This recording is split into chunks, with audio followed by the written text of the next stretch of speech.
So they get up and it tells us that they go to the Armenians camp or Arameans camp, and when they came to the camp's edge, that means they came to the outskirts of the camp. They couldn't really go past the wall of their own city at this time of night, because if they did that, their own guards would look down the darkness and think the enemy army is moving and trying to attack under the cover of darkness, and they would get shot with an arrow or something. So they couldn't do that. Or they might have been viewed as traitors and put to death for that reason. So what they do is they try and sneak to the far side around. They go to the far side around the outskirts of the camp, trying to at least take the one chance that they have available to them. Then God does something amazing. I mean, this is something that only God can do.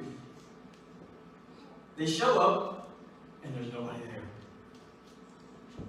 All the horses are still there, all the donkeys are still there, all the food is still there, all the spoils of war from the other conquest are there, but the army's gone. Now, for me, I find it hard to believe, but this is a trained group of soldiers out on the battlefield, and somehow in the middle of the night they hear wind, and they think they're hearing chariots and horses and all this kind of crazy stuff, and they get spooked and just leave. The entire army gets spooked and leaves. Like, the commanders don't stop and think to themselves, maybe we should send a scout out to make sure, that there's no enemy army. They don't. Like, we're out of here. We ain't staying. And they don't stop and consider the insane possibility of this besieged king in Samaria somehow getting a messenger out past them to the Hittites and the Egyptians.